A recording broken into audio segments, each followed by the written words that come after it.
गुरु गोविंदाय नमः।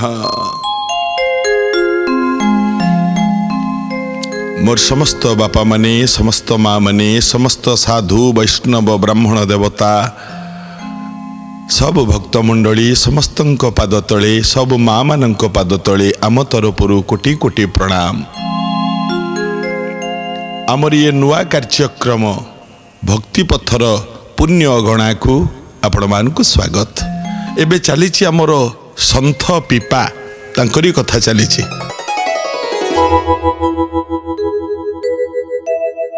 सन्थ पिपा फेरी आसिले, सबु ठीक है, निज स्त्री सहित जंगल रे रहिले, राज्य रे रहिलेनी।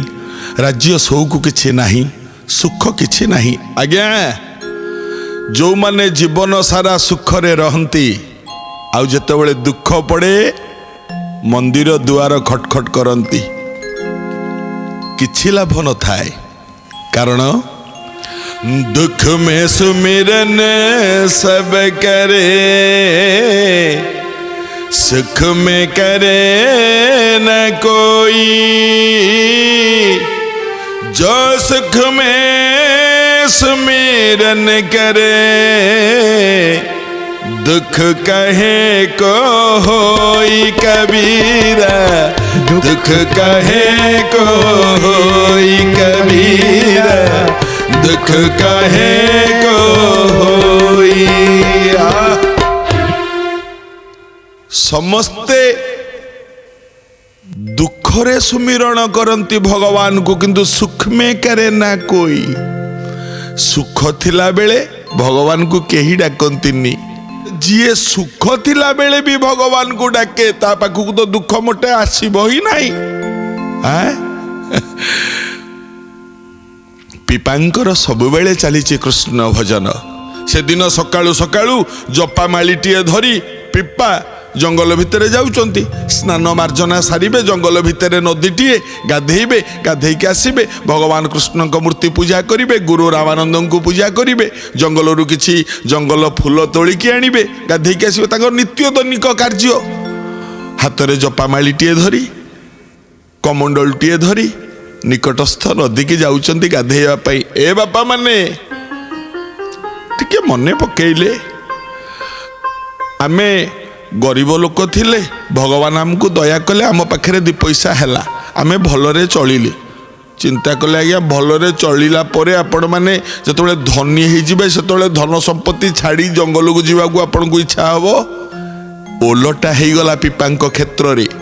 धन संपत्ति प्राचुर्य नीचे राजा सबु किछि छाड़ी जंगल रे बसुछंती। काहीकि आज्ञा, काहीकि बसुछंती जंगल रे? ये निजको चिन्हि पारिले जे मु कौन कौन करबा को आसीतिली, मोर कौन करबा कथा मु करूची कौन। एटा जदि आम मानक मुंड रे चिंताधारा आसंता, आमे बहुत बदली जानते आज्ञा।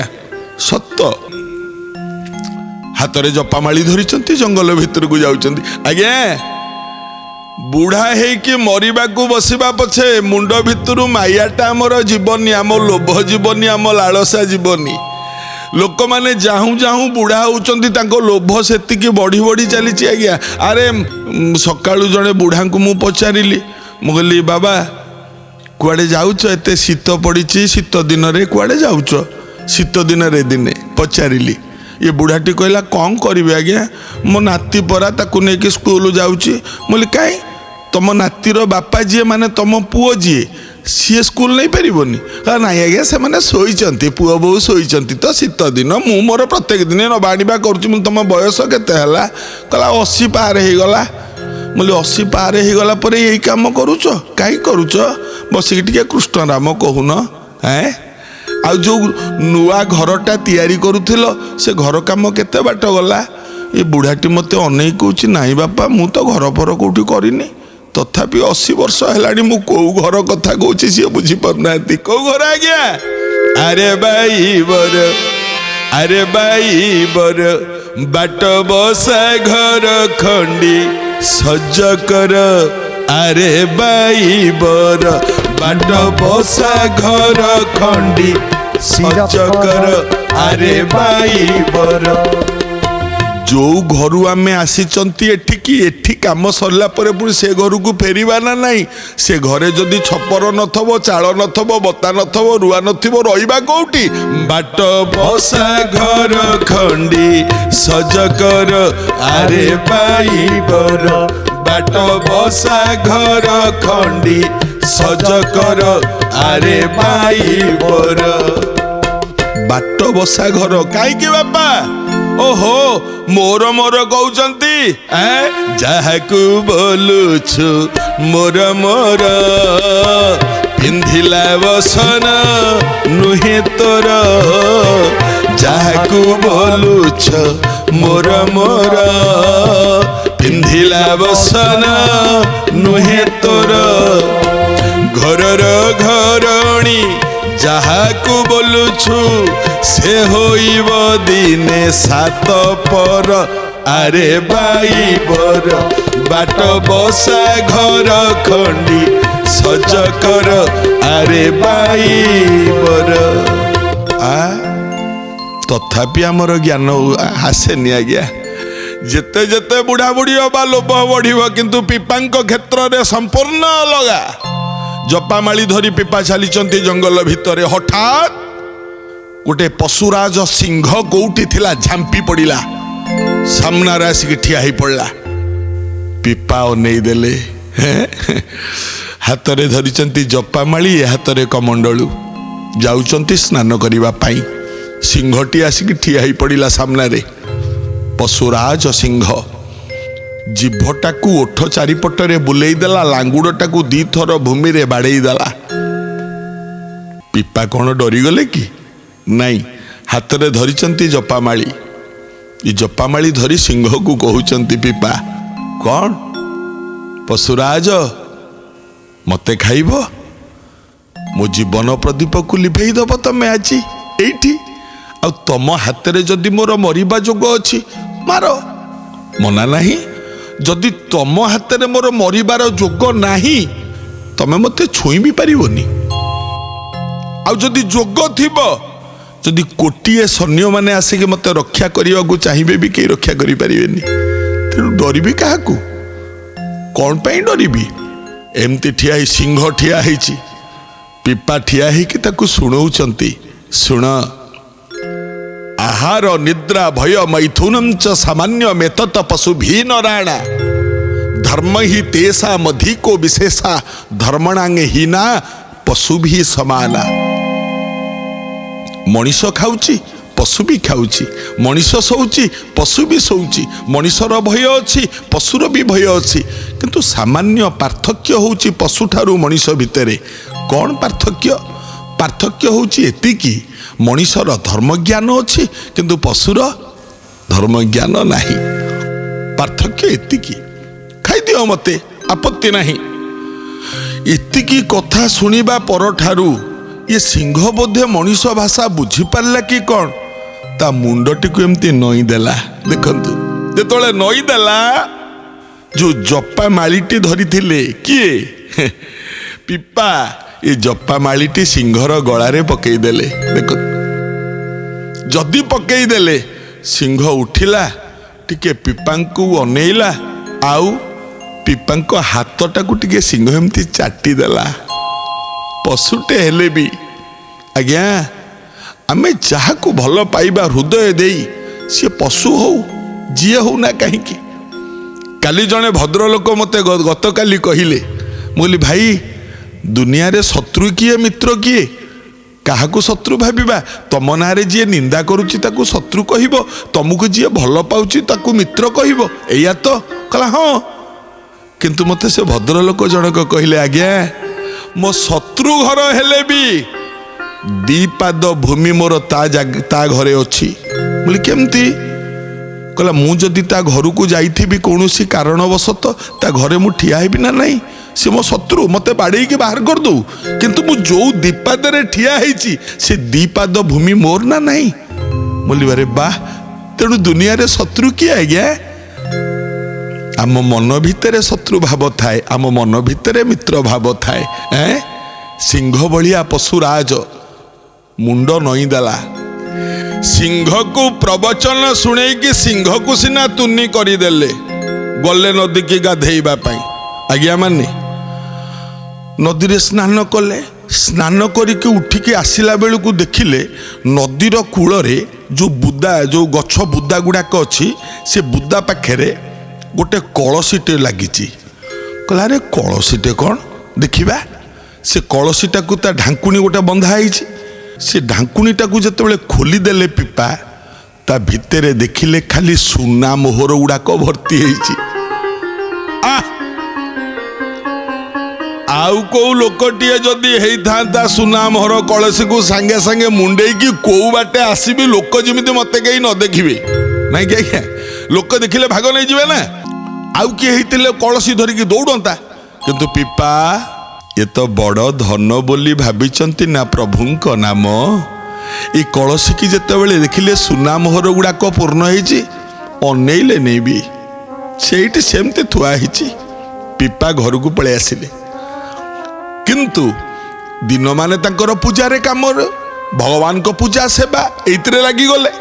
राति बेले जेतो बेले सोईबा को बिछड़ा को जानती तांको स्त्री पाद पाखरे बसिकी पाद घसी दउचंती सीता। पिपा सीता को कहले बुझिल आज नदी कूल रे गोटे अद्भुत जिनिस देखिली। पिपा कहले ना कौन देखिल? सन्थ पिपा एक कथा तांको स्त्री को कहला बेले तांको घर पाखे 4 जन चोर ये लुचिकी थिले।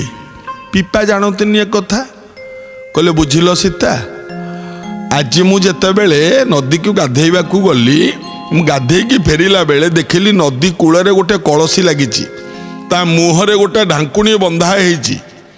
आउ जो ढांकुणी खोलिकी देखिली ता भितर खाली सुना मोहर गुड़ाक भर्ती होगी अच्छी। तांको स्त्री कहउचंती ए माँ स्त्री माने तो सुना प्रिय ना किंतु ये तो कहवा कथा किंतु सीता कौन कहले जानिचंती? कहले सुन तमे से सुना मोहर गुड़ा को आनिल कि? पिपा कहले नाई। कहला छी सी धन आमर दरकार नहीं किए रखिथिबो कौन करिथिबो भगवान तो आमको अमूल्य धन देइचंती ना। पिपा पचारिले सीता तमर सुना प्रति ममता नहीं तो? सीता हसिले कहले मो जीवनर बड़ सुना परा तमे तमठू आउ बड़ सुना मोर कौन दरकार देखंतु। पिपा एक कथा होउचंती ये चोर 4 जन शुणिले ए माने निज निज भितर कथा ले अरे हे भाई कहीं आता घर बुलिबा आउ पिपा केबे मिछ कहिबेनी तेणुकरी चाले जिबा नदी कूल जोटी ठिकना कहते से जा चल। ये चोर मैंने सब दौड़ी दल बल धरले समस्त को धरी जा पहुँचले नदी कूल। धन धन लोभटा गाँव नाई आज्ञा संसार रे बड़ लोभ जदि धन प्रति केवल अच्छी आउ क्या प्रति लोभ नाई आज्ञा गोटे पद नाई धन करे दानी धन करे मानी ज्ञानी करी पर धन धने बढ़े ठाणी धने बढ़े आणी धनर से बकजना धनर से बकजना आय धन सबु किछि करि पारे सब धन देखी जन मन भूली जाए जगत अच्छी ख्याति धन लगी लोके जीवन दियंती घोर आह बरी माती घोर आह बरी माती धन सबु किछि करि पारे कार लोभ नहीं। चोर माने दौड़िकी गले नदी कूल जोठी पिपा संकेत करथिले कलसी अच्छी बोली सेठी पहुँचिले कहले एरे यही पासे कलसी ना हाँ सबु चोर माने एकाठी हो गले कलसी पाखे ठिया हेले देखिले ता ऊपर ढांकुणी बंधा है ढांकुणीटा आग कलसीटा ऊपर को आण शुक्ला के आनी बसिले चारिपट बेढ़ी की बसी गले ता ऊपर ढांकुणीटा ता मुहरु खोलिले ଯେତେବେଳେ ଖୋଲିକି ତା ଭିତରକୁ ଯେତେବେଳେ ଅନେଇ ଦେଲେ କ'ଣ ଦେଖିଲେ ଆଜ୍ଞା? ସୁନା ମୋହର କାଇଁ କ'ଣ ଅଛି ତା ଭିତରେ ଜାଣିଛନ୍ତି? 2-4ଟା ନାଗ ଗୋଖର ସାପ ତା ଭିତରେ ଫଁ ଫଁ ହଉଛନ୍ତି। ଚୋର କହିଲେ ଆରେ ହେ, ପୁଣି ମୁହଁଟା ବାନ୍ଧିଦେଲେ। ଇରେ ଆ ଭିତରେ ସାପ ଗୁଡ଼ାକରେ ପୁଣି ବିଷଧର ସାପ, ଆମେ ଏଖିଣା ମରିଥାନ୍ତେ। ତାଙ୍କ ନିଜ ଭିତରେ କଥା ହେଲେ, ବୁଝିଲ ଏଇ ଯେଉଁ ପିପା ନାହିଁ, ଆମେ ତାକୁ ସନ୍ଥ ବୋଲି କହୁଛନ୍ତି, ଇଏ ବୋଧେ କୌଣସି କାରଣରୁ ଜାଣିପାରିଛି ଆମେ ଚୋରମାନେ ତା ଘର ପାଖରେ ଲୁଚିଥିଲେ ବୋଲି। ସେଇଥିପାଇଁ ଆମକୁ ଶୁଣେଇ ସିଏ କହିଲା ଇଏ କଳସରେ ସାପ ଭର୍ତ୍ତି କରିକି ସେଇ ବୋଧେ ନଦୀ କୂଳରେ ଥୋଇଥିଲା। ଆମକୁ ଶୁଣେଇକି କହିଲା, ଆମେ ଯାଇକି ହାତ ପୁରେଇଥାନ୍ତେ, ସାପ ଚୋଟ ମାରିଥାନ୍ତା, ଆମେ ମରିଥାନ୍ତେ। ଶୁଣ, ସିଏ ଯେମିତି ଆମକୁ ମାରିବାକୁ ଚାହୁଁଛି ଆମେ ତାକୁ ସେମିତି ମାରିବା। କହିଲା କ'ଣ କରିବା ନା, ଶୁଣ ଏଇ କଳସୀଟି ଧରିକି ଚାଲ। ତାର ତ ଛଣ ଘର, ଛପର ଘର ନାହ, ସନ୍ଥ ପିପା ଯେଉଁ ଜଙ୍ଗଲରେ ରହୁଛି ନାହ। ଆମେ ତା ଘର ଉପରକୁ ଉଠିଯିବା, ତା ଛପରକୁ କଣା କରିବା, ଇଏ କଳସୀକି ତାରି ଘର ଭିତରେ ଢାଳିଦେବା। ଇଏ ସାପ ସବୁ ତାରି ଘର ଭିତରେ ଯିବେ, ତାକୁ ଚୋଟ ମାରିବେ, ମରିବେ ସିଏ। ଚୋରମାନଙ୍କ ମୁଣ୍ଡରେ ଏ କଥା ପଶିଲା। କଲେ କ'ଣ? କଳସୀଟିକୁ ଧରି ଚୋରମାନେ ପୁଣି ଫେରିଲେ। ଆସିକି ପହଞ୍ଚିଲେ କେଉଁଠି? ପିପା ଘରେ। ଘର ଉପରକୁ ଉଠିଗଲେ।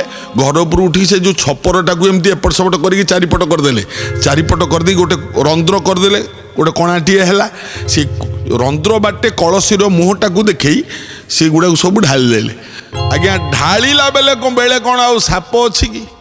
ପିପା ଯାହା ଦେଖିଥିଲେ ଇଏ କଳସୀରେ ସେଇଆ ହିଁ ଅଛି, ମାନେ ସୁନା ମୋହର। ଯେତେବେଳେ ଢାଳି ଦେଲେ ସୁନା ମୋହର ଗୁଡ଼ାକ ଘର ସାରା ଗଦା ହେଇଗଲା।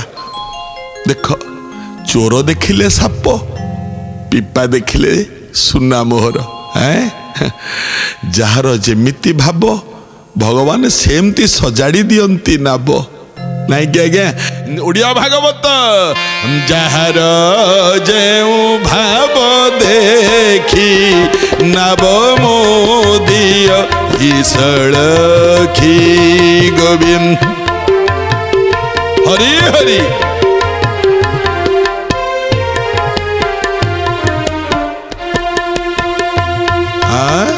ଯାହାର ଯେମିତିକା ଭାବ ମୁଁ ନାବଟା ସେମିତିକା ସଜାଡ଼ି ଦିଏ।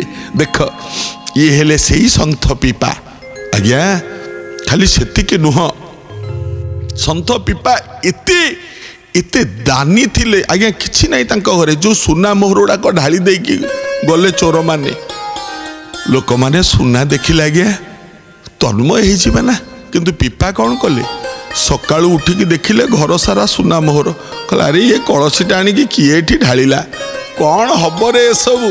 ସୀତା ତାଙ୍କ ସ୍ତ୍ରୀଙ୍କୁ ଡାକିଲେ। ଆଜ୍ଞା ନା ସିନା ସୀତା, ଗୁଣରେ ବି ସୀତାଙ୍କ ପରି। ସୀତା ଆସିଲେ, କହିଲେ ଭଦ୍ରେ ଇଏ କ'ଣ ଏତେ ସୁନା? କହିଲେ ହଁ, ଯେଉଁ କଳସୀ କଥା କହୁନଥିଲି। କହିଲେ କିଏ ଆଣିଲା? କହିଲା କେହି ଜଣେ ଆଣିକି ଢାଳି ଦେଇକି ଯାଇଛି ଆମ ଘରେ। କହିଲେ କ'ଣ କରିବା? କହିଲେ ନାଇଁ ଆମର କିଛି ଆବଶ୍ୟକତା ନାହିଁ। ଶୁଣ, ଏ ସୁନା ନେଇକି ଦରିଦ୍ରମାନଙ୍କୁ ବିତରଣ କରିଦିଅ। ନିଜେ ସୁନା ଧରି ପିପା ଆଣି ସମସ୍ତଙ୍କୁ ବାଣ୍ଟି ଦେଲେ। କହିଲେ ନିଅ ବାପା ନିଅ, ଯାହାର ଯାହା ଦରକାର ନେଇଯା। ଚିନ୍ତା କଲେ କେମିତିକା ଘରେ ଖାଇବାକୁ ନଥାଏ ପିପାଙ୍କର। ଆଜ୍ଞା କୋଉଠି ଭିକ୍ଷା ମାଗିଲେ ଆଣିକି ଖାଆନ୍ତି, ଏମିତି ଅବସ୍ଥା ପିପାଙ୍କର। କିନ୍ତୁ ତଥାପି ଏ ସୁନା ମୋହର ଗୁଡ଼ାକୁ ନେଇକି ସମସ୍ତଙ୍କ ଭିତରେ ବାଣ୍ଟି ଦେଲେ। ଦେଖିଲେ କାହିଁକି ଆଜ୍ଞା ଏ କଥା କହୁଛି? ଯିଏ ଦାନ କରେ ତାଠୁ ମହାନ ଦୁନିଆରେ କେହି ନାହାନ୍ତି। ଆପଣଙ୍କୁ ଗୋଟେ ମହାନ କଥା କହୁଛି ଆଜ୍ଞା, ଆପଣମାନେ ସମସ୍ତେ ଶୁଣିଛନ୍ତି କାଳିଦାସଙ୍କ ନାଁ। ମହାପଣ୍ଡିତ କାଳିଦାସ କିନ୍ତୁ ବଡ଼ ଦାନୀ ଥିଲେ। ସବୁ ସମ୍ପତ୍ତି କାଳିଦାସଙ୍କର ଦାନ କରି ସାରିବା ପରେ ଖାଲି ଲୁଗା ଖଣ୍ଡିଏ ପିନ୍ଧିଛନ୍ତି କାଳିଦାସ, ଆଉ କିଛି ନାହିଁ। ଜଣେ ବ୍ରାହ୍ମଣ ଆସି ପହଞ୍ଚିଲେ ଗୋଟେ ଚିରା ଲୁଗା ପିନ୍ଧି। କହିଲେ ଆଜ୍ଞା ମୋତେ ଲୁଗା ଖଣ୍ଡିଏ ଦିଅନ୍ତୁ ଆଜ୍ଞା, ମୁଁ ଚିରା ଲୁଗା ପିନ୍ଧୁଛି, ମହତ ଢଙ୍କେଇ ପାରୁନି। କାଳିଦାସ କହିଲେ ଆରେ ସବୁ ତ ସଇଲାଣି, ଏ ଖଣ୍ଡିଏ ଲୁଗା ମୁଁ ପିନ୍ଧିଥିଲି, ମୁଁ ଲଙ୍ଗଳା ହେଇକି ତମକୁ କେମିତି ଦେବି? ଗୋଟେ କାମ କର ନା କ'ଣ ନା ନଦୀ ପାଖକୁ ଚାଲ ଯିବା, ମୁଁ ନଦୀ ପାଣିରେ ପଶିବି, ଲଙ୍ଗଳା ହେଇକି ତମକୁ ଲୁଗା ଖଣ୍ଡିଟା ଦେଇଦେବି। ଚାଲ ନଦୀ ପାଖକୁ ଯିବା। ताकू धरिकी नदी पाकू गले निजे पानी भितर पशिकी लंगड़ा है लुगा खंटी खोलिके बाहर को खपाड़ी देले बापा नियो एड़े बड़ दानी कालिदास देदेले जदि देदेले शीत दिन नदी पानी चुपकी ठिया होती देह थर आसला किंतु उठी पाना लंगड़ा होती उठे केमी ये खबर राजा पाकू गला राजा कौन कले ना घोड़े चढ़ी आसिक नदी कूल ठिया है कहले ओडिया नुह संस्कृत रे कहले दासे कालिदास कहले दासे अमित व्ययी व्यक्तिस्य एतादृश दशा भवेत माने जो माने कौन सी परिस्थिति न थाई मध्य गुड़ाए खर्च कर जाती तांकर तमरी भली फल आसे तम भली एमती हिनस्ता हंती कालिदास सांगे सांगे तो पाद पूरण करेंगे ना ना छाती फाटी सांगे सांगे कालिदास कहले तथापि मो भली लोकंकर दशा या हुए सत किंतु तथापि प्रातरुत्थान नाम तस्यैव गीयते अर्थात तथापि हे राजन प्रात माने सकाळु उत्थान उठिबा परे जो माने दरिद्र गरीब बेसहारा भिकारी ए माने सकाळु उठिबा परे आग मो नाटा नेबे आज्ञा मु आपणकर पाखरे चाकरी करछि सी मो ना नेबे किंतु आपण राजा आपण को नाटा कहीं नेबेनी मो ना नेबे सकाळु उठी आमे जिबा कालिदास पाखु किछि मागिकी आनिबा सकाळु उठी मो ना जदि 50 लोकंक मुहरे बाहरिला मु तो भाग्यवान ही गली राजा नम्र ही गले डाकिले दासे सत कहिछ तमे ए बापा माने दान ठारू बड़ जिनिस दुनिया रे किछि नाही ताकू करिकी देखई देले आउ गोटे निच्छक दानर उदाहरण ए संत पिपा देखैचंती निच्छक दानर उदाहरण कौन दान करचंती सी आपण माने सुनिबे आज तो समय नहीं पर अध्याय आलोचना करिबा ए पिपा कौन दान करिचंती जो दान एते महत्व दान विभु भांगी दिय हे खेल चंचल कला ठाकुर होइल की अचल माया धर फिटाओ माया श्रृंखल तुम्हें भगत बंधु भक्त वत्सल तुम्हें भगत बंधु भक्त वत्सल गुरु गोविंदाय नमः।